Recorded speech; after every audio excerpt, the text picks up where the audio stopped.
전국 대부분 하늘에 폭염특보가 내려진 가운데 서울 한낮 기온이 37도까지 오른다고 하는데요. 이번 주말이 폭염 고비라고 하니까요. 건강관리 잘하셔야겠습니다. 오늘 폭염만큼이나 뜨거운 시선이 협상 테이블로 쏠리면서 국내 증시는 보합권에서 숨고르기를 이어가고 있는데요. 자세한 증시안을 살펴보시죠. 오랜만에 고체 산화물 연료전지 테마가 눈에 띄는데요. 미국 연료전지 개발업체인 블룸에너지가 오라클과 AI 데이터 센터에 전력을 공급하는 계약을 체결하면서 간밤 주가가 22% 급등했습니다. 이 영향으로 국내 연료전지 테마가 오늘 강세 나타내고 있고요. 반면에 오늘 2차 전지주는 테슬라 쇼크에 줄줄이 약세를 기록하고 있죠. 일론 머스크가 보조금이 없어 내년에도 힘들 것이다 라는 발언을 하자 간밤 테슬라는 8% 넘게 빠졌습니다. 국내 2차 전지주도 어제는 올랐지만 오늘 대부분 차익 실현 매물이 나오고 있는데요. 그리고 어제 은행주가 이 실적을 발표를 했잖아요. 이 KB금융이 상반기 최대 실적과 함께 자사주 소각 계획을 발표한 뒤 주가는 신고가를 돌파했는데요. 오늘은 최근 정책 수혜주로 부각된 은행주에 대해서 자세히 들여다보겠습니다. 오마하의 현인 워런 버핏은 이렇게 말했습니다. 금융업은 어리석은 짓만 하지 않는다면 최고의 투자처다. 예전부터 국내 투자자들에게 금융주는 은행 이자처럼 따박따박 배당을 받는 주식으로 꼽혀왔는데요. 하지만 새 정부가 출범한 이후 금융주를 바라보는 시선이 달라졌습니다. 금융주 주가는 작년 말부터 올해 3월까지 약세였지만 1분기 실적 발표 이후 점차 회복세를 보였는데요. 그러다가 이재명 정부가 코스피 5천 시대를 내세우며 주주 친화적인 정책을 펴고 금융기업들이 이에 앞장서면서 다시 불이 붙었습니다. 한국거래소에 따르면 금융지주사로 구성된 KRX 은행지수는 올해 초 대비 49% 급증을 했고요. 또 KRX 증권지수는 95%나 상승을 했습니다. 배당주 대표주자로 꼽혀왔던 금융주가 재평가된 것을 확인할 수 있었습니다. 자, 그렇다면 왜 금융주가 최근에 부각이 된 걸까요? 강세 배경에는 여러 가지 복합적인 이유들이 있습니다. 먼저 최근 이사의 주주 충실 의무 신설로 자사주 소각과 주주 환원 강화를 압박하는 상법 개정안이 국회를 통과했고요. 또 배당소득 분리과세 논의로 고배당주인 은행주에 대한 관심이 높아졌습니다. 자, 그리고 4대 금융지주의 주주 환원 정책 강화 소식과 2분기 실적 호조 기대감, 그리고 저평가도도 매력도도 부각이 되고 있고요. 외국인의 매수세가 유입되고 있다는 점도 긍정적으로 작용을 했습니다. 이런 상승세가 지속될 수 있을지도 궁금한데요.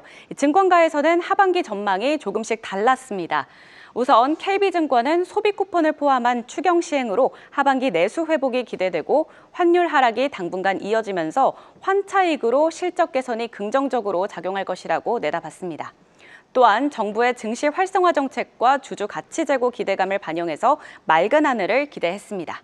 자, 반면에 미래에셋증권 같은 경우에는 최근에 은행주가 새 정부 증시 부양 기대감에 과도하게 올랐다면서 추가 상승이 쉽지 않을 것이라고 전했고요.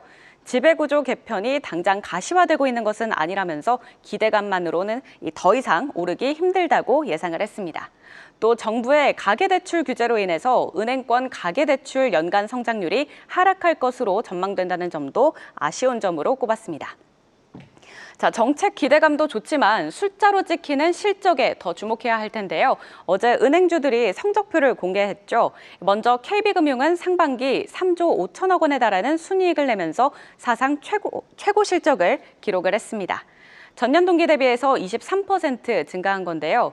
금리 인하와 대출 규제로 이자 수익은 줄었지만 환율 하락과 지수 상승으로 비이자 이익이 늘었기 때문입니다. 또한 KB금융은 올해 회계연도 기준으로 주주들에게 3조 원이 넘는 금액을 돌려주는데요. 현금 배당 1조 3,400억 원과 자사주 매입, 소각 1조 670억 원을 합한 금액입니다. 하반기에 8,500억 원 규모의 자사주를 추가로 매입, 소각하기로 밝히면서 올해 연간 주주 환원율은 업계 최초로 50%를 상회할 것으로 전망됩니다. 오늘 아침에 제가 확인한 리포트만 17개였거든요. 근데 그중에서 11개가 목표가를 상향 조정했고요. 미래에셋증권은 16만 7천 원으로 가장 높게 제시를 했습니다. 한편 어제 JB금융지주도 상반기 기준 최대 실적을 기록을 했는데요.